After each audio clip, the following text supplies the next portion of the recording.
Bharatiya Janata party અને આમ આદમી party ક્યારેય એકબીજાના વિરોધી હતા જ નહીં, ફક્ત દેશ ને દુનિયા સમક્ષ વિરોધી હોવાનું નાટક કરતા હતા અને દેશના લોકોને છેતરતા હતા. આમ આદમી પાર્ટીના 10 માંથી 7 એમપીઓ એટલે કે 2/3 મેજોરિટી પત્ર લખી અને પાર્ટી છોડી હોત તો બરોબર છે, પણ પત્ર લખી અને 2/3 મેજોરિટી એમપીઓ ભારતીય જનતા પાર્ટીમાં મર્જ થવાની જાહેરાત કરે છે. ભરૂચના સાંસદ ખુલ્લેઆમ સ્ટેટમેન્ટ કરી રહ્યા છે કે થોડા સમયમાં એક સિટિંગ એમએલએ એ આમ આદમી પાર્ટી છોડીને ભારતીય જનતા પાર્ટીમાં જોડાવાના છે, એવું જાહેરમાં મનસુખ વસાવા કર્યા. ભાજપને હારનો ડર લાગે છે કે એમના જે બચ્ચાઓ હતા એને પાછા ફરી એમની પાર્ટીમાં જોડી રહ્યા છે અને લોકો છેતરાઈ રહ્યા છે. આ સંજોગોમાં હવે કોઈને પણ આશ્ચર્ય નથી કે આમ આદમી પાર્ટી ભાજપની બી ટીમ છે. બધા જ આજે જાણી ચૂક્યા છે, જોઈ ચૂક્યા છે અને સાબિત થઈ ચૂક્યું છે. અને જ્યારે આ સંસદ સભ્યો મર્જ થયા ભારતીય જનતા પાર્ટી, ત્યારે પંજાબની જનતાને એવું લાગ્યું કે અમારી સાથે વિશ્વાસઘાત થયો, અમારી સાથે છેતરપિંડી થઈ. હજુ તો એવા પણ અહેવાલ છે કે થોડા દિવસોની અંદર પંજાબ સરકારના બહુમતી ધારાસભ્યો લેખિત સ્વરૂપે જાહેરાત કરવાના છે કે અમે બધા જ આમ આદમી પાર્ટીના ધારાસભ્યો, આમ આદમી પાર્ટી આખી બહુમતી ભારતીય જનતા પાર્ટીમાં મર્જ થવા જઈ રહી છે. આજની પ્રેસ વાર્તામાં અમારી સાથે ખાસ ઉપસ્થિત ડોક્ટર મનીષભાઈ જોશી, હેમાંગભાઈ રાવલ, શાસ્ત્રીજી, નવીનભાઈ અને તમામ પત્રકાર મિત્રોનું હાર્દિક સ્વાગત કર્યું છે. એક તરફ ગુજરાતમાં સ્થાનિક સ્વરાજની લોક ચૂંટણીઓનો માહોલ છે અને બીજી તરફ દેશમાં ભાજપ અને આમ આદમી પાર્ટી જેવી પાર્ટીઓ લોકશાહી વ્યવસ્થાને મજાક બનાવી રહી છે અને આખા દેશમાં ભ્રષ્ટાચાર અને અવસરવાદની જે રાજનીતિ કરી રહી છે એનાથી લોકશાહી વ્યવસ્થાઓ અને લોકશાહી પરંપરાઓ કલંકિત થઈ છે. જે રીતે એક તરફ ગુજરાતમાં ભારતીય જનતા પાર્ટીનું કટકી કમિશન અને કમલમ નું જે આખું નેક્સસ છે એ ખુલ્લું પડી ગયું છે. ભાજપનો ચાલ ચરિત્ર અને ચહેરો ગુજરાતની જનતાએ સારી રીતે જોઈ લીધો છે, ઓળખી લીધો છે. અને બીજી તરફ આરએસએસની વિચારધારાથી બનેલી, આરએસએસ અને બીજેપીની સ્ટ્રેટેજી મુજબ ચાલતી અને એના જ ફંડિંગથી ચાલતી આમ આદમી પાર્ટીને પણ લોકો હવે ઓળખી રહ્યા છે. આખા દેશમાં 2013ના વર્ષથી જે રીતે લોકશાહી વ્યવસ્થા અને લોકોને છેતરવા માટેનું એક વ્યવસ્થિત સુનિયોજિત ષડયંત્ર ચાલતું હતું કે ગઈકાલે દેશ ને દુનિયા સમક્ષ ખુલ્લું પડી ગયું.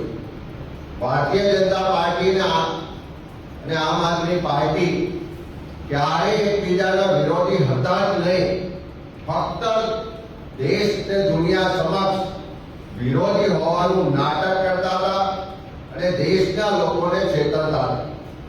ગઈકાલની ઘટનાથી આપણો ઇતિહાસ જોઈએ તો 13 વર્ષ સુધી જે જૂઠાણા ચાલ્યા, જે લોકોને છેતરવા માટેનું એક સુનિયોજિત ષડયંત્ર ચાલતું હતું, એના પરથી પડદો ઉઠી ગયો. દેશ અને દુનિયાએ જોઈ લીધું.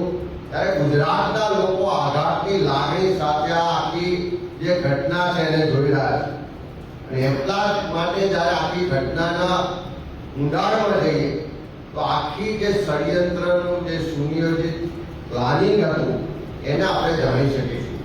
2013માં જ્યારે ઇન્ડિયા અગેન્સ્ટ કરપ્શન મૂવમેન્ટની શરૂઆત થઈ, આ આખી મૂવમેન્ટ એ આરએસએસ અને બીજેપીનું બ્રેઇન ચાઇલ્ડ હતું.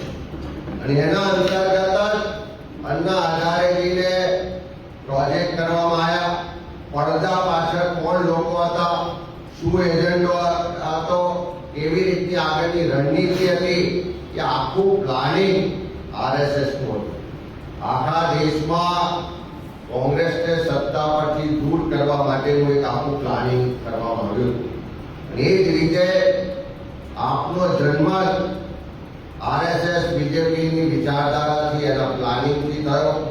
2013 થી જે મૂવમેન્ટ ઊભી કરવામાં આવી અને આપનો જન્મ એ મૂવમેન્ટના આધારે થયો. અને જે રીતે આખા દેશમાં કોંગ્રેસના મત તોડવા માટે નું ષડયંત્ર ગોઠવાયું અને એના ભાગ સ્વરૂપ આમ આદમી પાર્ટીને પાછળ બેકશીટથી ભારતીય જનતા પાર્ટીને આરએસએસે ચલાવ્યો. ગઈકાલે જે રીતે જોયું કે રાજ્યસભાના આમ આદમી પાર્ટીના 10 માંથી 7 એમપીઓ એટલે કે 2/3 મેજોરિટી પત્ર લખી અને પાર્ટી છોડી હોત તો બરોબર છે, પણ પત્ર લખી અને 2/3 મેજોરિટી એમપીઓ ભારતીય જનતા પાર્ટીમાં મર્જ થવાની જાહેરાત કરે છે.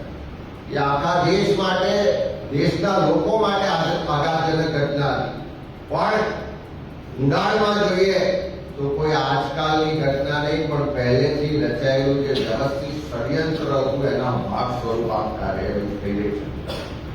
એ જ રીતે ગુજરાતમાં પણ તમે જુઓ કે ભરૂચના સાંસદ ખુલ્લેઆમ સ્ટેટમેન્ટ કરી રહ્યા છે કે થોડા સમયમાં એક સિટિંગ એમએલએ એ આમ આદમી પાર્ટી છોડીને ભારતીય જનતા પાર્ટીમાં જોડાવાના છે, એવું જાહેરમાં મનસુખ વસાવા કહી રહ્યા છે.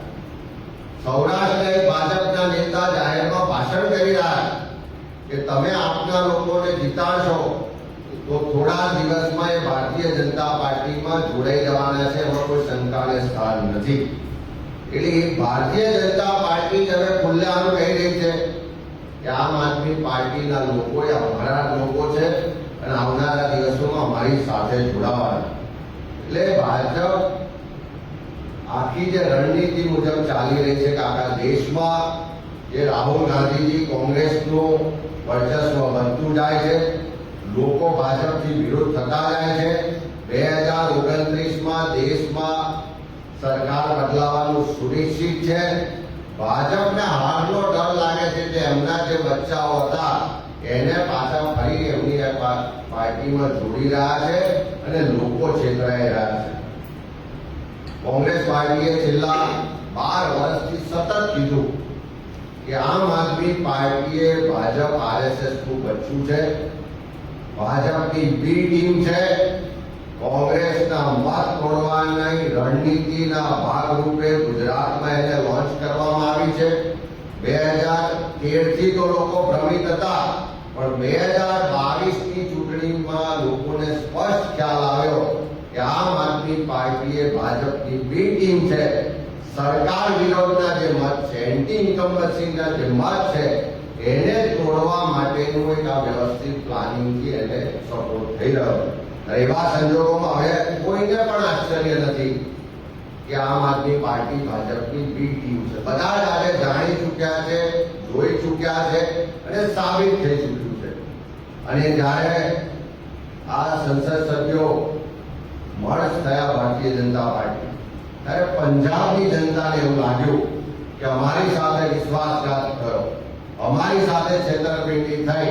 હજુ તો એવા પણ અહેવાલ છે કે થોડા દિવસોની અંદર પંજાબ સરકારના બહુમતી ધારાસભ્યો લેખિત સ્વરૂપે જાહેરાત કરવાના છે કે અમે બધા જ આમ આદમી પાર્ટીના ધારાસભ્યો, આમ આદમી પાર્ટી આખી બહુમતી ભારતીય જનતા પાર્ટીમાં મર્જ થવા જઈ રહી છે.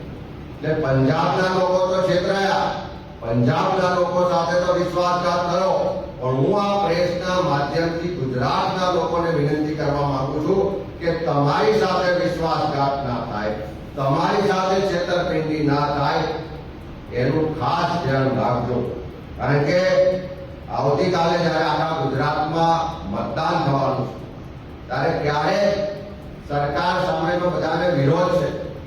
ભારતીય જનતા પાર્ટીના ભ્રષ્ટાચારી શાસનને બદલવું, આ કુશાસનમાંથી લોકોને મુક્તિ જોઈએ છે, પણ જે વિરોધના મતો છે એને ડાયવર્ટ કરવાની, વિભાજિત કરવાની ભાજપ આરએસએસની સ્ટ્રેટેજી મુજબ કદાચ જો કોઈ આમ આદમી પાર્ટીને મત નાખ્યા તો તમારા મત વેડફાઈ જવાના છે।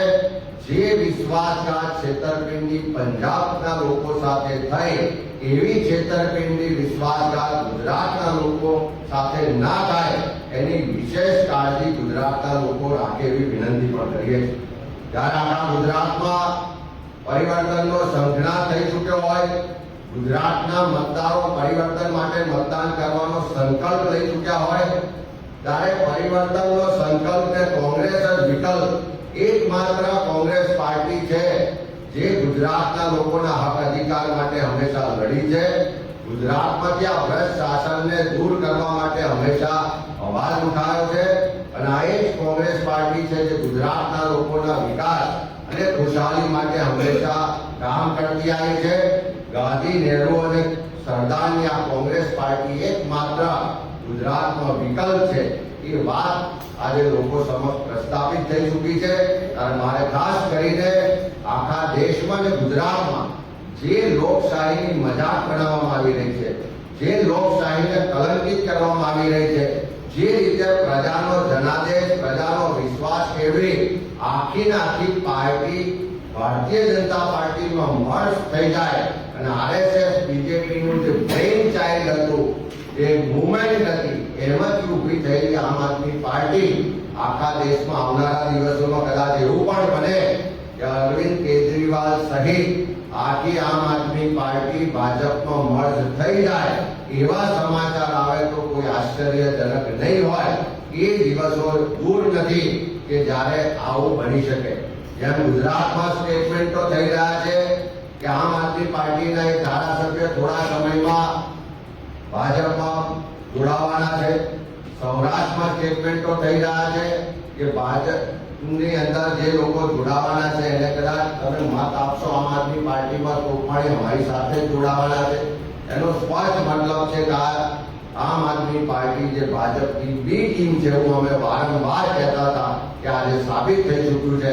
ત્યારે ગુજરાતના મતદારો આવતીકાલ માટે એટલું ધ્યાન રાખે કે તમારો મત વેડફાય નહીં, તમારો મત પરિવર્તન માટે છે, તમારો મત સુશાસન માટે છે, તમારો મત ભ્રષ્ટાચારીઓને દૂર કરવા માટે છે, તમારો મત તમારા ટેક્સના પૈસાની જે બરબાદી થાય છે એને રોકવા માટે છે। ત્યારે આ મત વેડફાય નહીં, કોંગ્રેસ જ એકમાત્ર વિકલ્પ છે એ વાત કરવા માટે આજે તમારી સમક્ષ આવ્યા છે। એનો આપના માધ્યમથી ગુજરાતની જનતા સમક્ષ મેસેજ જાય, સંદેશો જાય એવી વિનંતી કરી।